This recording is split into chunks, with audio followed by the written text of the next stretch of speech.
Bonjour à tous, ici Angelo, nouvelle semaine sur Terre, j'espère que vous allez bien. Nouvelle vidéo que je voulais poster hier, mais j'ai terminé de travailler un peu tard, donc finalement j'ai pris un peu de retard. Donc une vidéo aujourd'hui, je serai amené à faire d'autres vidéos, notamment sur un petit peu l'état du monde, vu que en dépit des distractions qui sont données aux Français sur la réforme des retraites et ce qui se passe en France, en réalité, il y a beaucoup de choses qui se passent en sous-main, en coulisses dans le monde, et qui sont extrêmement inquiétantes pour la planète Terre et pour l'humanité, et qui révèlent effectivement une petite agression supplémentaire et emprise grandissante des forces du mal. Je serai amené à faire d'autres vidéos à ce sujet à l'avenir. Hum, Alors, avant de commencer avec le live spirituel, le livre est prêt, je pourrais le mettre en vente aujourd'hui. Cependant, je n'avais pas réalisé au moment de ma dernière vidéo que nous serions en rétrograde mercurien et il n'y a évidemment aucun moyen, il n'y a pas moyen pour moi de sortir un livre durant cette période. Ce qui veut dire je suis obligé d'attendre la fin du rétrograde, donc je peux vous donner une date. La date est fixée. Mon livre sera disponible. Le livre sur la prière sera disponible le 17 mai. Voilà, le rétrograde mercurien, ce sera terminé. Et ce sera une meilleure période pour la date de sortie du livre. Voilà, donc je n'avais pas réalisé cela, chers amis, lors de ma dernière vidéo. C'est pourquoi je vous avais dit avril. Et quand j'ai vu que le rétrograde allait sortir, allait arriver, j'ai dit, ah non, il faut que j'attende. Donc 17 mai, faites une petite croix sur vos agendas, mais je ferai une vidéo de toute façon. Le 17 mai, le livre sur la prière sera disponible. Première question de Phoenix. Question. Coucou Angelo, pour quelle raison cela est un bon signe quand nous avons une extrême fatigue suite à un travail énergétique? En tout cas, vous ne m'avez jamais entendu dire que c'est un bon signe que d'être éreinté après un travail spirituel. Cela m'arrive dans des cas particuliers, le repos s'impose. Merci pour ta réponse. Alors que vous ayez parfois effectivement de la fatigue après certains travaux spirituels, c'est normal, ça peut arriver, effectivement. Mais cela ne doit pas devenir la norme. Mais a priori, ce n'est pas le cas en ce qui vous concerne, puisque vous me dites dans des cas particuliers. Bon. Il y a vraiment plusieurs facteurs qui rentrent en ligne de considération, mais en tout état de cause, non, je ne dirais pas que c'était un bon signe. Vous n'êtes pas obligé de ressentir une extrême fatigue pour vous dire que vous avez bien travaillé ou que vous avez vraiment travaillé sur les énergies de la personne. Absolument pas. De fait, si j'avais de la fatigue à chaque fois que j'avais un cas, je ne pourrais pas travailler. Ce serait juste pas possible. Et non seulement je ne pourrais pas travailler, je ne pourrais plus fonctionner, je ne pourrais plus vivre. Le fait que, il faut bien comprendre que quand vous priez pour les autres, quand vous faites des travaux spirituels, en fait, quand on dit travaux spirituels, c'est prier, d'accord? C'est utiliser effectivement notre lumière divine pour agir en tant que conduit de la lumière de Dieu pour améliorer les énergies, les centres énergétiques des autres, bon, d'autrui. Lorsque vous faites cela, évidemment, vous allez utiliser du coup vos centres énergétiques pour justement rectifier, corriger, purger, délivrer, guérir les énergies d'une autre personne. Donc oui, ça va prendre un peu de vos énergies. D'accord? Maintenant, vous êtes un conduit, ce qui veut dire que le travail pratique qui est fait, c'est Dieu qui le fait. Ce sont les êtres divins qui le font, pas vous. Ça passe par vous, mais ce n'est pas vous. Ce qui veut dire que vous allez effectivement utiliser en tant que conduit de la lumière divine une partie de vos énergies. Vous allez également utiliser une partie de vos centres énergétiques en miroir, mais que le reste du travail se fait directement de là-haut. Et donc, si un spiritualiste commence à ressentir une extrême fatigue fréquente lors de travaux de prière, c'est qu'il ne fait pas bien quelque chose. Peut-être qu'il ne relâche pas suffisamment les énergies après le travail, peut-être qu'il n'a pas une hygiène de vie suffisante et que du coup, ses centres énergétiques à lui et ses énergies à lui ne sont pas suffisamment stables et ancrées. Il peut y avoir un problème d'ancrage. Il peut y avoir un problème de blocage dans ses énergies qui font que ces énergies ne circulent pas de manière fluide et correcte. Il peut y avoir plusieurs raisons. D'accord? Il peut y avoir un problème de diète alimentaire qui est très important. Il peut y avoir un problème d'hydratation, on ne boit pas assez. Il peut y avoir plein de choses. Il peut y avoir un problème de stress temporaire. Plein de choses se passent dans sa vie. Il n'est pas disponible parce que toutes ces énergies sont concentrées sur des soucis. Bref. Mais non, ce n'est pas un bon signe que d'être extrêmement fatigué. Il peut m'arriver d'être extrêmement fatigué, mais dans des cas, effectivement, ben comme vous, a priori, Phoenix, dans des cas vraiment particuliers, mais ce n'est pas la règle. Je ne suis pas extrêmement fatigué à chaque fois que j'ai un travail à faire. Dieu merci. Sinon, je ne pourrais plus rien faire. Entre les travaux spirituels, les travaux de prière et les consultations, je ne pourrais plus fonctionner. Donc non, ce n'est pas un bon signe. Nous n'avons pas besoin. Ce n'est pas parce que vous avez une extrême fatigue que cela veut dire que vous avez mieux travaillé que si vous n'avez pas cette extrême fatigue. Bon, si c'est épisodique, si c'est accessoire, il n'y a pas grand-chose à dire. Vous pouvez avoir utilisé un petit peu plus de vos énergies pour un cas particulier. Peut-être qu'à ce moment-là, vos énergies étaient un peu moins fortes pour des raisons par exemple, que j'ai évoquées précédemment. Mais en tout cas, ce n'est pas un signe particulièrement positif. D'accord? Euh, on peut avoir d'excellents résultats en travaillant sur les énergies d'une personne sans avoir cette extrême fatigue. Il y en a que Dieu vous bénisse. Alors Dieu et le Saint-Esprit, ça, je ferai probablement une vidéo parce que ce serait trop long, chère Mélanie. Mais je laisse votre commentaire visible, comme ça je m'en souviendrai.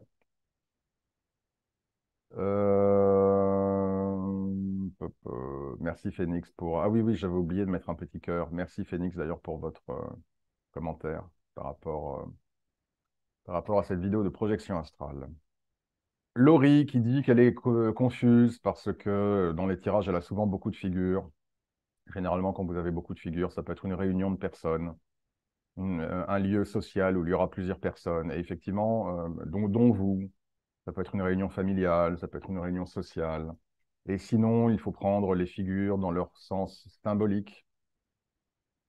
D'accord? Le valet de cœur, c'est pas simplement un jeune homme ou une jeune femme, ça peut être un message plaisant, un message amoureux, le début d'une période émotionnelle sympathique. Donc, si vous avez la dame de carreau, oui, ça peut être une femme, mais ça peut aussi signifier plus d'indépendance pour vous, plus de finances. Donc, soit vous les prenez, soit vous prenez. En fait, c'est difficile de répondre à la question sans voir le tirage. Mais généralement, effectivement, il peut y avoir plusieurs personnes impliquées, une réunion familiale, une réunion professionnelle, euh, une réunion avec des amis, un rencard avec des amis, ou alors effectivement, il y a certaines figures qu'il faut prendre de manière symbolique. Désolé de ne pas pouvoir répondre plus précisément. Que Dieu vous bénisse, chère Laurie. Hmm. Ah, merci beaucoup, chère Mélanie. Merci beaucoup pour ce message. Ça me fait toujours plaisir de voir effectivement que mes vidéos peuvent inspirer et aider. Ah, merci Steve, très addictif les tirages, qui commencent effectivement, qui commencent à avoir des résultats. Très bien. Que Dieu vous bénisse, Steve. Merci beaucoup. Georges Perron qui a estimé que je ne disais rien d'intéressant dans cette vidéo de tirage cartomancie. Que Dieu vous bénisse, cher Georges. Merci pour votre commentaire. Hmm. Ah, Émilie. Je m'interroge souvent pourquoi, mon Dieu, pourquoi les animaux font l'objet de domination, sacrifice, torture, abattoir. J'ai répondu il y a quelques jours d'ailleurs à un autre auditeur qui m'avait envoyé un message. Que l'homme leur fait subir, est-ce l'œuvre du diable? Qu'en pensent les anges? Y aura-t-il à l'avenir une libération afin qu'ils puissent vivre en paix? Dieu a envoyé les animaux sur terre pour être de l'amour inconditionnel, pour assister l'homme et pas pour que ces animaux soient massacrés par l'homme. Est-ce que c'est l'œuvre du diable? C'est l'œuvre du libre arbitre de l'homme. Et l'homme est ce qu'il est, avec son bon côté et son mauvais côté. Effectivement, les animaux nous traitent beaucoup mieux que nous les traitons. Les animaux ne sont pas envoyés sur Terre pour souffrir. L'homme fait souffrir les animaux. Il n'y a pas de fatalité à ce que les animaux souffrent. Et je suis toujours, j'adore les animaux, et je suis toujours écœuré de voir comment l'homme traite l'animal. Ça me fend le cœur tout comme vous, chère Émilie. C'est la raison pour laquelle, si vous croisez des animaux, si vous avez des animaux, aidez-les, faites tout ce que vous pouvez. Malheureusement, on ne peut pas tous les aider. Mais les animaux ne sont pas envoyés sur Terre à l'abattoir, d'accord, par Dieu. Ils sont envoyés pour perpétrer le règne animal. Ils passent par la chaîne alimentaire et nous avons besoin des animaux, du plus petit insecte au plus gros animal. Et s'agissant des animaux plus domestiques ou de ceux ou des animaux, on va dire, de ferme, ceux-ci ne sont pas envoyés sur Terre pour souffrir, mais pour aider l'homme. Et c'est juste que l'homme, effectivement, a cette perte du sacré qui fait qu'il ne respecte plus rien, il ne respecte plus la nature, il ne respecte plus les arbres, les lacs, les mers, l'air, les animaux. C'est pourquoi le courroux de Dieu s'abattra sur Terre. Bravo Pierre qui nous dit qu'il a été testé. Effectivement, il a, voilà, palpation, il est agent de sécurité. Un jeune avait oublié un billet de 100 euros. Le jeune, en gros, est revenu un peu plus tard en disant zut, zut, zut, où est mon billet? Et même si Pierre avait besoin d'argent, il a été honnête et il a rendu Il a rendu le billet de 100 euros. Félicitations, Pierre. Oui, vous avez été effectivement testé. Le diable a cherché à attiser en vous la cupidité. Vous n'auriez pas servi Dieu, puisque vous auriez porté préjudice à ce jeune qui peut-être va utiliser ou aura utilisé ces 100 euros pour lui ou pour des gens qu'il aime. Et effectivement, le fait que vous ayez été honnête a été relevé et remarqué par Dieu. Vous avez ignoré la petite voix du diable, qui est une voix qui pousse vers l'égotisme, l'individualisme, l'égoïsme, le mensonge, le vol et toutes ces choses-là. Et vous avez été dans la loyauté et donc vous avez effectivement servi Dieu. Je ferai une vidéo à nouveau sur les tests. J'en avais déjà fait une et j'en ferai une autre. Mais je vous félicite effectivement, Pierre, et Dieu vous le rendra multiplié par 10. Que Dieu vous bénisse. Message de Véro. Coucou Angelo, vos vidéos sont tellement précieuses. Un grand merci. Merci à vous, cher Véro. J'ai une question qui me bloque depuis longtemps. Si on a la foi, les rituels de magie blanche ont-ils une réelle utilité, puisque nous pouvons juste demander avec le cœur à nos anges, par exemple? Et les rituels de bannissement, souvent cités comme une protection contre les personnes abusives et réellement malveillantes, par exemple, sont-ils utiles et sains? Merci beaucoup. Cette contradiction entre la foi et utiliser les énergies me bloque depuis très longtemps, mais sauf qu'il n'y a pas de contradiction. C'est-à-dire que c'est juste sémantique, Véronique. Si vous priez, si juste vous êtes chez vous à prier, d'accord, une personne de votre famille, admettons, tombe malade, un exemple parmi d'autres, et vous décidez de prier le Christ ou la Vierge Marie, certains pourront appeler ça un rituel de magie blanche. Mais en réalité, ce que nous faisons en tout état de cause, peu importe le terme sémantique que nous utilisons lorsque nous marchons sur le chemin de Dieu, c'est prier. Et c'est utiliser la portion divine de notre être pour entrer en communication avec Dieu, afin d'effectuer des changements heureux pour soi ou pour les autres. Donc oubliez ces termes de rituels de magie, oubliez ces labels, ces petites boîtes. À partir du moment, de toute façon, vous ne pouvez pas faire de rituel de magie blanche, ce qui revient à dire à des prières, si vous n'avez pas la foi. Donc c'est exactement la même chose. Sauf que dans le terme de rituel, certains vont peut-être parfois ajouter des outils dont vous n'avez pas besoin. De toute façon, voilà, vous demandez avec le cœur. C'est la même chose, Véronique. Ne vous créez pas une confusion par des termes différents, mais qui reviennent en réalité d'un point de vue énergétique à exactement la même chose. Mais oui, effectivement, alors les rituels de protection, vous pouvez remplacer rituel de protection par prière de protection, prière de bannissement.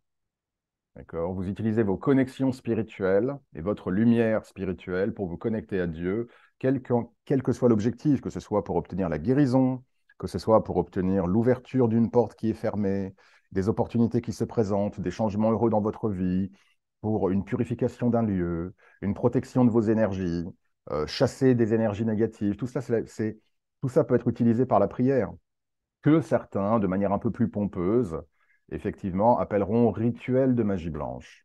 Mais ne vous laissez pas confusionner par les mots. C'est la même chose. Que Dieu vous bénisse. Phoenix, peux-tu s'il te plaît développer comment nous sommes atteints d'attaques psychiques et quoi faire pour éviter ou se dégager de cette forme d'attaque? La question est tellement large, tellement, tellement large. J'avais fait une vidéo une série de vidéos en deux parties. Comment vous vous attirez des énergies négatives? Déjà, je vous invite à les regarder. Comment nous sommes atteints d'attaques? Alors, comment nous sommes atteints? Alors, là encore, pour vous, la question est claire. Pour moi, elle ne l'est pas. Est-ce que par comment nous sommes atteints, vous signifiez quel est le processus qui fait, d'un point de vue énergétique, que nous subissons des attaques psychiques? C'est-à-dire comment ça se manifeste énergétiquement ou quelle est la cause? Ce n'est pas la même chose. La cause est plurielle. Il n'y a pas une raison pour laquelle nous pouvons être atteints d'attaques psychiques. Si vous servez Dieu, vous pourrez être sujet à des attaques psychiques, puisque partout la lumière est, l'ombre suit, et que le diable veut diminuer notre lumière, réduire le nombre sur Terre de conduits de la lumière de Dieu pour faire de la Terre une vaste ZAD. Donc, le simple fait de marcher sur le chemin de Dieu je dis bien peu, parce qu'il ne faut pas que cela prive les gens d'emprunter le chemin divin par peur, ce serait dommage. Mais le simple fait, effectivement, de développer sa lumière spirituelle peut nous amener à être un petit peu cible.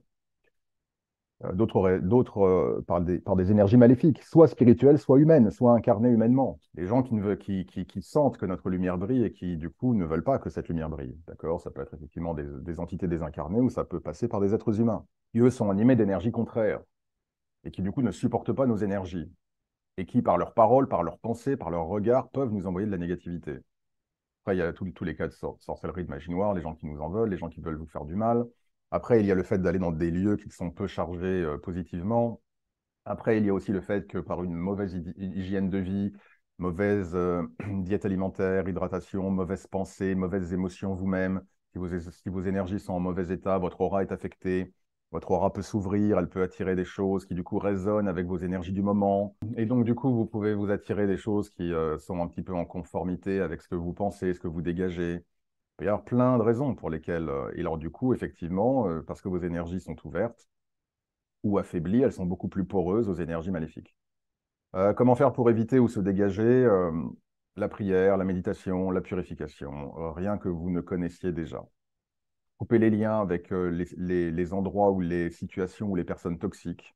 Et puis surtout, ne pas alimenter la peur. Ne pas alimenter la peur. Vous seriez surprise que beaucoup d'attaques psychiques ont une origine personnelle d'abord.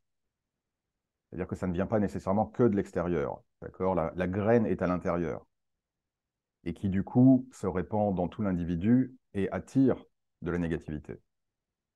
J'espère avoir répondu à votre question, mais encore une fois, vraiment, c'est une question très large, mais j'ai essayé de faire au mieux dans le format qui est celui-ci. Que Dieu vous bénisse, Phoenix. Alors, Mélanie, que pensez-vous de la charité, mais que cela est filmé pour le montrer? Quand on voit des personnes donner de l'argent, d'après vous, qu'est-ce qui a le plus de valeur? Non, il ne faut pas le montrer aux autres. On peut effectivement. J'avais fait une vidéo d'ailleurs, je me souviens, parce qu'une personne m'avait dit, ah ouais, alors voilà, tu parles que de toi, et en fait, c'est pour dire que tu as donné à un malheureux.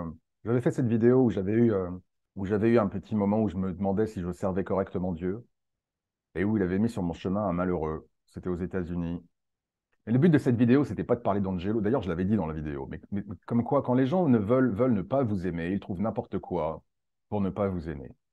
J'avais pourtant dit dans cette vidéo, le but de cette vidéo, ce n'est pas parler d'Angelo qui donne à un malheureux, parce que ça, je le fais en permanence et vous ne m'entendez jamais en parler.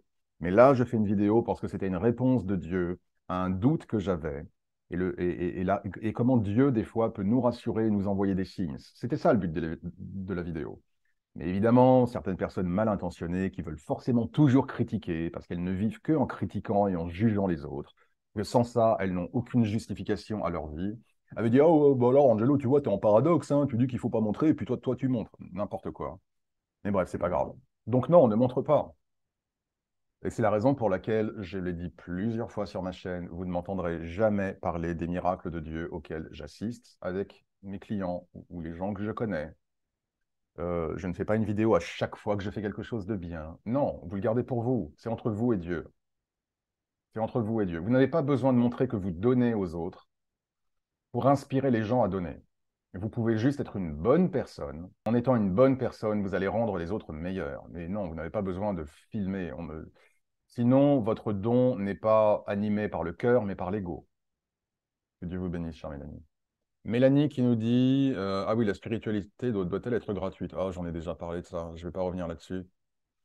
J'ai fait beaucoup de soins à distance sans demander de rémunération car c'était un choix de ma part, mais au vu de tout ce que vous avez dit, j'aurais dû le faire. Non, c'est un choix, Mélanie. De toute façon, la spiritualité doit inclure de la gratuité, d'une manière ou d'une autre. Si une personne veut faire des travaux de prière gratuitement, qu'il le fasse, grand bien lui fasse. Et j'en fais.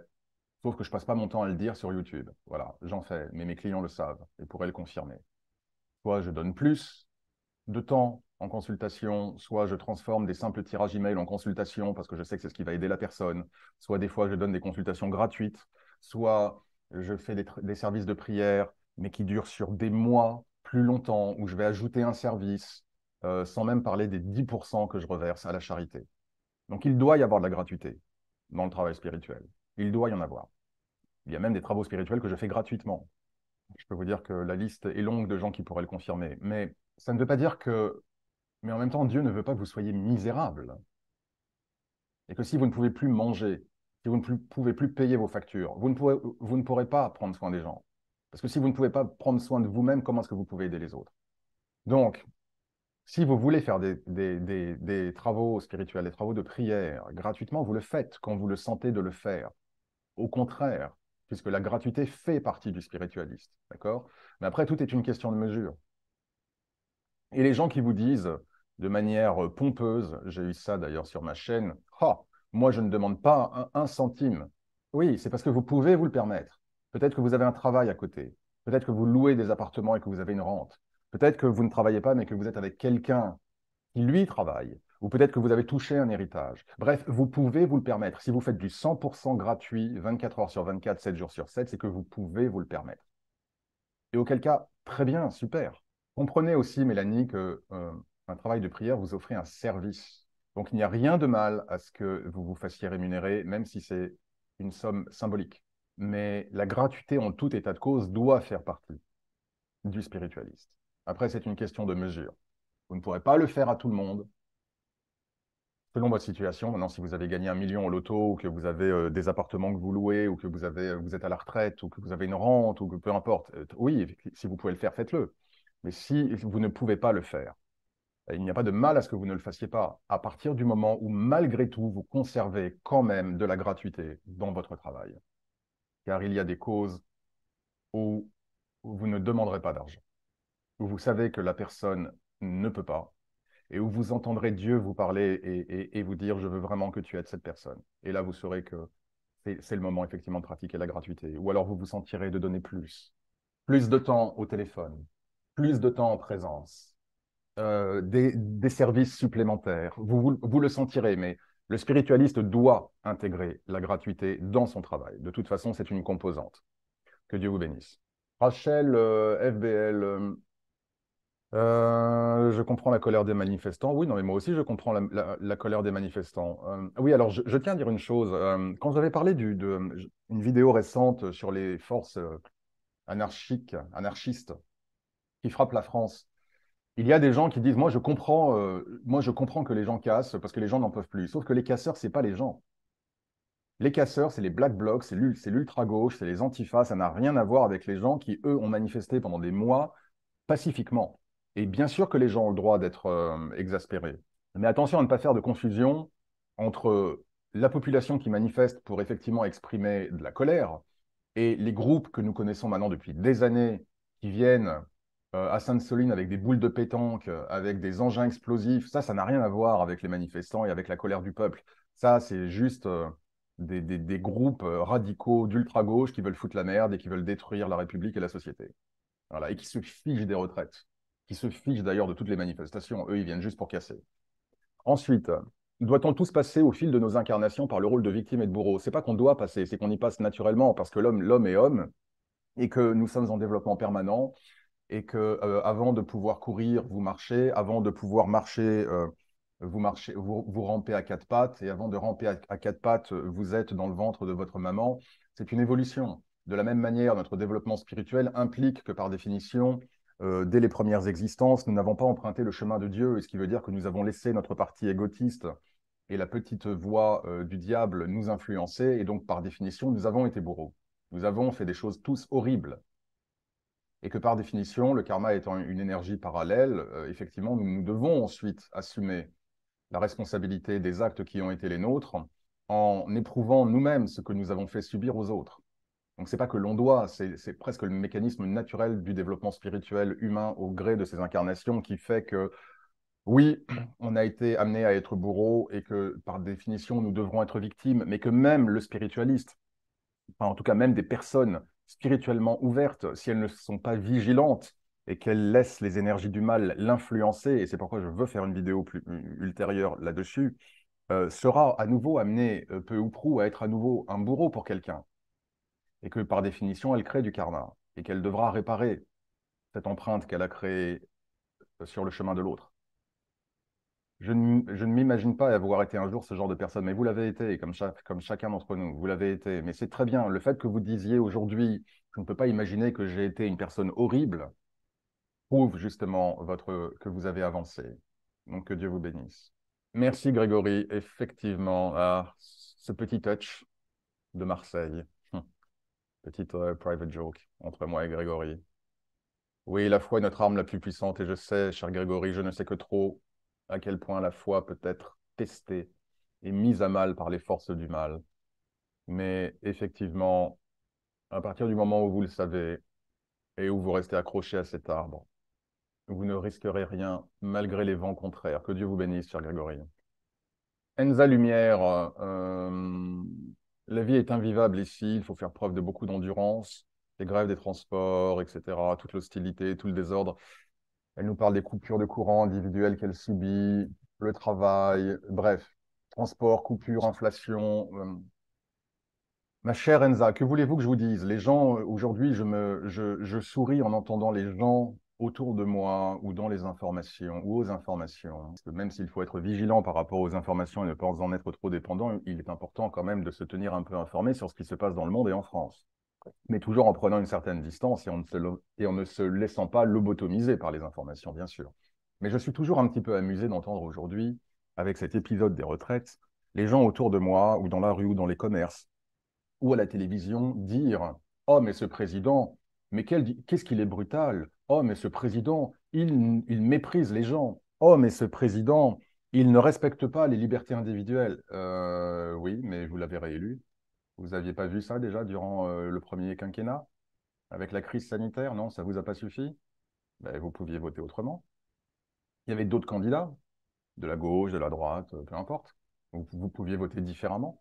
Donc, en gros, c'est comme le loup est dans la bergerie. Je vois que le loup est dans la bergerie. J'ai l'occasion de botter le cul du loup en dehors de la bergerie. Ah bon non, mais je décide qu'il va rester dans la bergerie. Et après, je m'étonne qu'il n'y a plus de bruit et que c'est un massacre. Bah, et à quoi vous vous attendiez? Quand je dis vous, c'est pas à vous, hein, Elsa.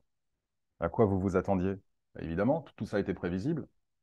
Donc ben voilà, vous avez voulu rempiler avec un personnage à la tête de l'État qui avait montré son visage pendant 4 ans. Maintenant, il ne faut pas se plaindre, hein. Maintenant, il faut attendre 4 ans en plus. 4 ans d'une personne qui se fiche du sort de la France et des Français. Mais voilà, vous l'avez voulu, vous l'avez eu. Bon courage, hein, parce qu'effectivement, Enza, j'ai beaucoup d'empathie pour ce que vous écrivez, et je sais que c'est difficile. Othman qui raconte beaucoup de soucis qu'il pense être liés à la sorcellerie. Est-ce que cela peut être lié à de la sorcellerie? La réponse est oui. Est-ce que parce que nous avons des blocages ou des appareils électroniques qui se bloquent, est-ce que nécessairement cela signifie que la cause résulte d'énergie spirituelle maléfique? Non, pas toujours. Quand je suis en colère, je blasphème, donc je demande est-ce que c'est Dieu qui me punit? Non, c'est pas Dieu qui vous punit parce que vous blasphémez, mais si vous blasphémez, par définition, vous allez abaisser vos fréquences, abaisser vos énergies, appeler des énergies maléfiques, qui elles se réjouissent que vous blasphémiez Dieu. Ce n'est pas Dieu qui vous punit. Donc il peut y avoir différentes choses ici, ok? Donc là, je n'ai pas examiné vos énergies, donc c'est difficile pour moi de répondre. Là, ayez quelqu'un, ça n'a pas à être moi, mais ayez quelqu'un qui vérifie un petit peu la situation et qui vous dit, voilà, Othman, oui, c'est de la sorcellerie, ou alors non, Othman, ce n'est pas de la sorcellerie, c'est ça, etc. Ayez quelqu'un qui check, qui vérifie, pardon pour l'anglicisme, qui vérifie un petit peu votre situation. Ça vous évitera aussi de tourner en boucle dans votre tête et de penser forcément que vous êtes victime de sorcellerie, sinon vous allez vous-même vous auto-ensorceler. Donc, ayez quelqu'un qui regarde un petit peu la situation et qui puisse vous répondre. Que Dieu vous bénisse. J'avais un commentaire, mais ça fait peut-être, je ne pense pas que je pourrais le retrouver. Je pense pas que je pourrais le retrouver. Attendez, je vais essayer de le retrouver en faisant une recherche.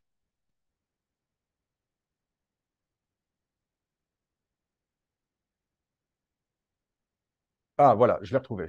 Oh là là, c'était il y a 6 mois, bonhomme de Noël, toutes mes excuses. Je me permets de vous poser une question. Une âme a-t-elle le même devenir lors d'un enterrement classique ou lors d'une crémation? Merci beaucoup. En tant que tel, le corps n'est plus rien. Que vous soyez enterré ou que vous soyez incinéré, n'a pas d'effet en tant que tel sur l'âme, qui n'est pas dépendante du corps physique. Elle enregistre les expériences du corps physique, enfin les expériences de la vie plutôt, les expériences que nous avons dans chaque vie, d'où les phobies que nous pouvons avoir, d'accord, et que l'âme enregistre et qu'elle peut réutiliser à l'occasion de vie future.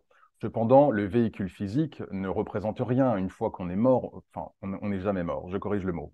Une fois que nous transitionnons, d'ailleurs, je vous invite à ne plus utiliser le mot mort, car nous ne mourrons pas, nous ne mourrons jamais, d'accord, nous transitionnons. Euh, Petite parenthèse pour vous tous, chers auditeurs.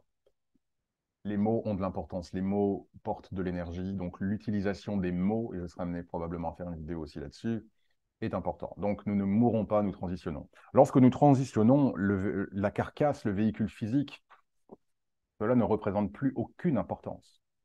En revanche, ce qui peut effectivement générer des troubles, enfin pour un être humain qui transitionne, c'est si ces volontés n'ont pas été respectées. Donc, si grand-père dit à la famille le jour, alors grand-père dira le jour où je meurs, même s'il ne faut pas utiliser ce terme. Mais bon, je vais parler à la place de grand-père, qui peut-être n'est pas au fait spirituel de tout cela. Si grand-père dit le jour où je meurs, je veux être incinéré. Et si les petits-enfants, le jour où grand-père transitionne, l'enterrent, ils n'auront pas accompli sa volonté. Et parce qu'ils n'auront pas accompli sa volonté, il ne sera pas entièrement en paix, puisqu'il manquera quelque chose dans sa vie, du premier jour jusqu'à la fin, puisque la fin de sa vie, au travers de son âme, grand-père a indiqué un souhait particulier de transition, en tout cas pas de transition, de manière dont il souhaite que son véhicule physique soit disposé. Bon, c'est le meilleur mot que je peux trouver. C'est pas le meilleur. Et si effectivement ces volontés ne sont pas accomplies, là, effectivement, il ne sera pas pleinement en paix et il pourra avoir du ressentiment. Et je vais vous prendre un exemple personnel. Mon père m'a toujours dit, Angelo, le jour où voilà, quand je pars, je souhaite être incinéré et je souhaite que mes cendres soient disséminées dans le golfe de Naples. Je me suis évidemment fait un point d'honneur à respecter sa volonté. J'aurais eu le sentiment de le trahir si j'avais décidé de l'enterrer. Lorsque je suis arrivé à Naples, après encore fallait-il trouver un pêcheur qui accepte que j'aille sur son bateau avec l'urne de mon père. Enfin bon, bref. Mais Dieu a mis la personne sur le bon chemin. Et donc, nous avons été au large. Et lorsque j'ai déposé l'urne dans l'urne évidemment autosoluble, enfin soluble, quand j'ai déposé l'urne dans la mer, j'ai ressenti, mais au bout de, je ne vous mens pas, 10 secondes, allez, 20 secondes, j'ai ressenti une vague d'amour m'entourer, une émotion me prendre venue de nulle part et je me suis mis à m'effondrer en larmes, mais sans raison. Et je savais que c'était mon père qui me prenait dans ses bras et qui me disait merci. Donc il est important de respecter la volonté des vivants quant à leur transition et quant à quoi faire de leur reste. Si votre père, si votre grand-mère, si votre oncle vous dit « je souhaite être enterré », ne l'incinérez pas. S'il vous dit « je souhaite être incinéré », respectez sa volonté. Bonjour Angelo, est-ce que visionner de la pornographie est une pratique démoniaque? En tout cas, je ne vais certainement pas vous dire que c'est une pratique divine. Il y a qui plus est certains sous-genres de pornographie qui expliquent aujourd'hui, c'est assez intéressant, il y a une ou des études qui ont été faites, certains sous-genres de pornographie qui sont sous-jacents à certaines confusions chez des personnes quant à leur genre, quant à leur sexualité. Est-ce que je suis un homme? Est-ce que je suis une femme? Je ne pourrais jamais encourager quelqu'un, évidemment, d'être addict à la pornographie. Ce n'est pas l'amour tel que préconisé par Dieu. Et si vous voulez être libéré de la pornographie, je vais vous dire, vous ne la regardez plus. Et je sais que ça a l'air peut-être plus facile à dire qu'à faire, mais si vous savez que c'est quelque chose.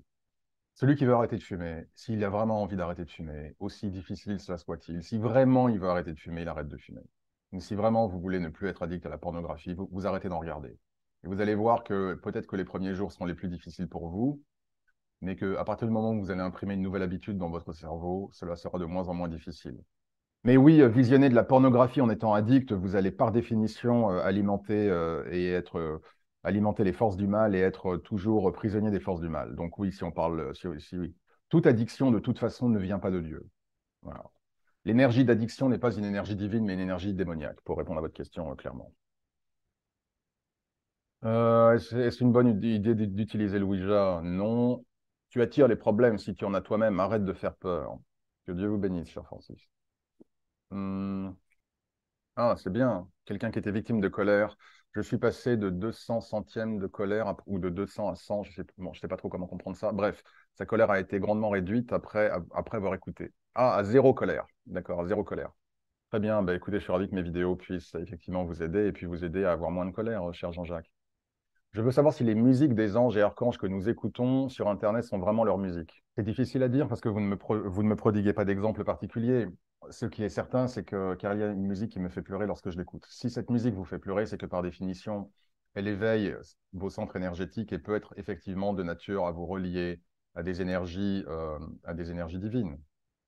Donc, à partir de ce moment-là, continuez à l'écouter. Après, je ne ferai pas de généralité en disant est-ce que toutes les musiques estampillées musique des anges et des archanges sont véritablement angéliques.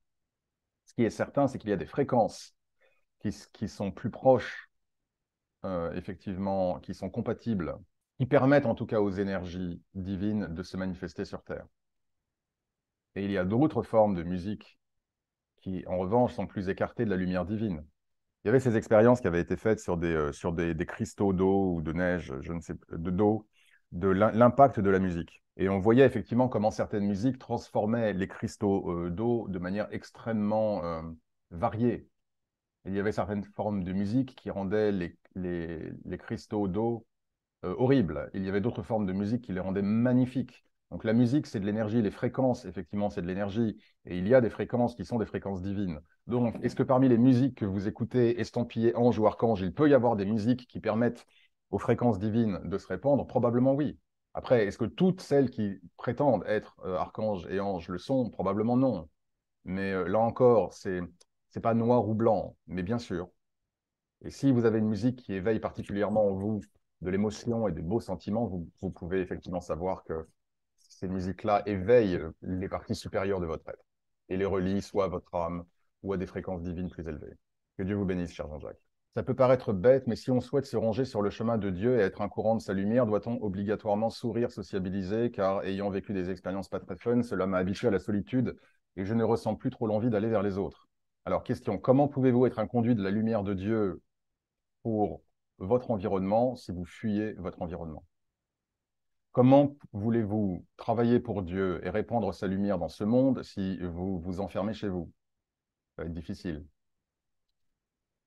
Donc, par définition, si votre âme n'a pas choisi de s'incarner en tant que moine tibétain perché dans sa montagne, c'est qu'il y a une raison. C'est qu'effectivement, vous avez des expériences à vivre. Et que c'est au travers de ces expériences que vous allez apprendre, que vous allez recevoir, mais aussi que vous allez donner. Et que vous allez pouvoir justement jouer votre rôle de conduit de la lumière divine. Un conduit de la lumière divine n'est pas agoraphobe. Un conduit de la lumière divine n'est pas associable, n'est pas sociopathe, n'est pas... bon, vous avez compris l'idée. Un conduit de la lumière divine comprend qu'il évolue dans un monde difficile avec des êtres autour de lui dont certains seront méchants, dont certains seront difficiles, mais dont certains seront positifs, et il prend le job. On n'est pas conduit de la lumière divine en disant « Moi, je veux bien être conduit de la lumière divine, mais de chez moi. » D'accord? Non, on va au turbin, on fait le job. Et c'est justement parce que le monde environnant est difficile et qu'il y a effectivement des personnes et des expériences et des situations qui ne sont pas toujours plaisantes que nous pouvons garder notre lumière et la diffuser malgré ces difficultés. Et c'est du coup ce contraste-là, le fait de rester dans sa foi, dans sa lumière et de continuer à servir Dieu malgré un monde difficile et malgré des gens difficiles, c'est cela qui fait que nous sommes un conduit de la lumière de Dieu. Quand nous sommes aux cieux, entourés d'amour inconditionnel, de grappes de raisin, de miel et de harpe, on n'est pas un conduit de la lumière de Dieu. Tout va bien, c'est facile. C'est justement parce que nous sommes amenés à vivre des challenges, des difficultés, que si nous restons dans cette lumière et dans notre volonté de servir Dieu, nous devenons un conduit de la lumière de Dieu. Et ce n'est pas parce que vous ne vous reconnaissez pas dans les autres que cela doit vous priver. On s'en fiche en fait que vous... En fait, c'est ça le truc. C'est que la question d'Enzo, mais c'est une très bonne question. Alors, je ne me reconnais pas dans ce monde, je ne me reconnais pas dans les autres, donc je fuis le monde, donc je fuis les autres, et donc, non, mais j'aurais presque envie de vous dire, on s'en fiche de ce que vous ressentez. Euh, je le dis de manière directe, mais, et de manière un peu extrême, mais on s'en fiche de ce que vous ressentez. Ce qui compte, c'est l'amour que vous ressentez pour Dieu et la volonté d'aider, de servir Dieu. Mais ce n'est pas vous ce que vous pensez du monde. Est-ce que je pense que le monde est sympa? Je pense que le monde et que la planète Terre est une fantastique planète, que le monde est merveilleux, mais que l'humain, effectivement, de par les choix qu'il a fait, le libre arbitre qu'il a utilisé à mauvais escient, a rendu cette planète très poreuse aux énergies du mal et que dès lors, le monde aujourd'hui est un monde qui est très compliqué, qui est très déséquilibré. Donc, est-ce que j'aime le monde tel qu'il est? Non, mais on s'en fiche de ce qu'Angelo y pense du monde. C'est pas ça qui compte, parce que si je me réfugie derrière ce que mon petit ressenti, par rapport au monde et par rapport aux autres qui sont méchants, bou, bou, bou, si je pense comme ça, je leur donne du pouvoir, et si je leur donne du pouvoir, je n'ai plus de pouvoir, et si je n'ai plus de pouvoir, je ne peux plus servir Dieu. Donc au contraire, je prends acte que le monde est sauvage, que le monde est difficile, qu'il y a des gens qui sont durs, qu'il y a des gens qui sont égoïstes, qu'il y a des gens qui sont mauvais, qu'il y a des gens qui souffrent, mais qu'il y a aussi des gens qui sont intéressants. Mais c'est tout ce monde-là tel qu'il est. Et justement parce qu'il a tous ces déséquilibres, que je suis heureux d'être dans ce monde tel qu'il est. Parce qu'en servant Dieu, je peux impacter ce monde. Et que si chaque humain sur Terre avait cette manière de procéder, on vivrait au paradis sur Terre. Mais que si les gens disent «Oh, ce monde est terrible, je me reclus. Oh non, je veux plus sortir. Ah non, moi, je fais plus confiance aux autres. Ah non, moi, je ne veux plus m'ouvrir. Ah non, moi, je veux rester enfermé chez moi.» Mais il y a plus de conduit de la lumière de Dieu, c'est le diable qui gagne. J'espère avoir répondu à votre question, cher Enzo. Que Dieu vous bénisse. Par l'art, vous avez le privilège, l'honneur et la possibilité d'être effectivement en contact avec les énergies divines et de pouvoir exprimer votre spiritualité et les énergies divines au regard de votre art. Donc, je suis ravi de lire que, après une petite période de démotivation, vous avez prié, vous avez reçu un signe, vous avez donc effectivement reçu confirmation et une invitation de la part de Dieu et de ses messagers que vous avez quelque chose à faire avec votre art pour justement non seulement vous exprimer, exprimer aussi ce que votre âme souhaite exprimer, et du coup accomplir votre chemin karmique, mais également diffuser de la lumière. Donc félicitations et je vous envoie tous mes vœux de courage. Que Dieu vous bénisse. Une question me taraude, si je comprends bien, notre karma est constitué de tout ce que nous avons vécu précédemment, de tout ce que nous sommes, tout ce que nous avons été, de tout ce que nous avons expérimenté, effectivement. Nous construisons du karma tous les jours. De ce qui fait que nous sommes amenés à nous réincarner encore et encore. Okay. Jusqu'à présent, oui, vous avez bien compris. Pour progresser, réparer nos erreurs, apprendre encore. Mais pouvons-nous décider de ne plus nous réincarner, de rester avec Dieu, les anges?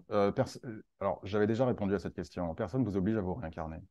Mais votre âme sent au bout d'un moment, si elle n'a pas encore atteint son degré de complétude, de complétion, non, de complétude, je ne sais pas si le terme est français, vous avez compris ce que je veux dire. Si votre âme éprouve le fait qu'elle a encore à apprendre et qu'elle doit encore évoluer, au bout d'un moment, elle souhaitera continuer à apprendre. Elle souhaitera. D'accord? Imaginons que, je vais prendre un exemple qui m'est familier, prenons la guitare. Ok, j'apprends la guitare et je commence à apprendre les premiers accords. Je peux commencer à jouer des mélodies. Admettons que je commence à jouer, mais à apprendre aussi les premières gammes, ce qu'on appelle les gammes pentatoniques, les gammes à cinq notes. Donc, je vais pouvoir faire du blues, je vais pouvoir faire un petit peu des choses, un peu de rock. D'accord? J'ai le choix de continuer à faire ça toute ma vie. Je peux utiliser les quelques accords que j'ai appris et les quelques petites gammes à cinq notes que j'ai appris. Mais au bout d'un moment, je vais vouloir aller plus loin. Donc, je vais commencer à m'intéresser aux gammes à sept notes. Et peut-être aux accords, plutôt que les accords majeurs ou mineurs, peut-être aux accords septièmes, aux accords diminués. Je vais vouloir apprendre plus. Donc, je vais reprendre ma guitare. Je ne vais pas simplement juste jouer ce que je sais faire. Je vais vouloir apprendre plus. Que plus je travaille, plus j'apprends des choses, plus je veux continuer à apprendre en musique. Eh ben, c'est pareil pour l'âme, en espérant avoir répondu à votre question. Que Dieu vous bénisse. Mais ne vous en faites pas, lorsque vous aurez transitionné, que vous serez aux cieux, personne ne vous dira «Ah, on te prévient, hein, dans peu de temps, là, il faut y retourner.» Non, c'est pas comme ça que ça se passe. Vous aurez tout le temps de vous reposer. Mais vous verrez. Au bout d'un moment, vous direz «Bon, elle est là, il faut que j'y retourne.» Je sais que c'est dur à croire quand on est ici, mais c'est exactement ce qui se passe. Mathilde, un ange déchu peut-il décider de redevenir un ange de Dieu? C'est pas l'ange déchu qui décide. C'est pas l'ange déchu. Si Dieu décide pour une raison qui sera la sienne, nul ne peut sonder la volonté de Dieu. Si Dieu décide, ce qui n'est pas garanti, mais si Dieu décide qu'un ange déchu peut revenir au paradis, il le décidera. Mais un ange déchu ne peut rien décider du tout. Il a fait son choix, il doit assumer les conséquences. C'est comme ça. Ah, merci beaucoup, cher Joe, que Dieu vous bénisse. Bon, je pense que je vais arrêter là pour cette vidéo. Je ferai d'autres vidéos vraiment sur l'état du monde, les tests. Je vais faire une autre vidéo sur les tests. C'est très important. En tout cas, j'espère que cette vidéo aura été utile, instructive et plaisante pour vous. Merci encore à tous pour tous vos messages et tous vos commentaires. Vous voyez, là, je suis arrivé qu'un mois. Hein. Vous voyez, j'ai tout ça. Enfin, ça ne s'arrête pas. Hein. Mais toutes mes excuses, hein, je sais que c'est... En fait, il faudrait que je fasse un live tous les jours pour rattraper le retard. Voilà, vous voyez, ça ne s'arrête pas. Et ça va... Voilà, on est déjà arrivé à 7 mois. Et là, j'ai des questions. 8 mois, etc., etc. 9 mois. Bon, bref, vous avez compris. En tout cas, que Dieu vous bénisse. Merci à tous pour vos messages. Je reviendrai vers vous. J'essaierai de faire une vidéo une fois par semaine. J'essaierai de faire une vidéo une fois par semaine, de reprendre le rythme hebdomadaire. En tout cas, je vous souhaite une bonne fin de semaine, un très bon week-end. Passez du temps avec ceux qui vous aiment et que vous aimez. Faites-leur du bien. Et même à ceux qui ne vous aiment pas, priez pour eux. Passez un bon week-end et que Dieu vous bénisse.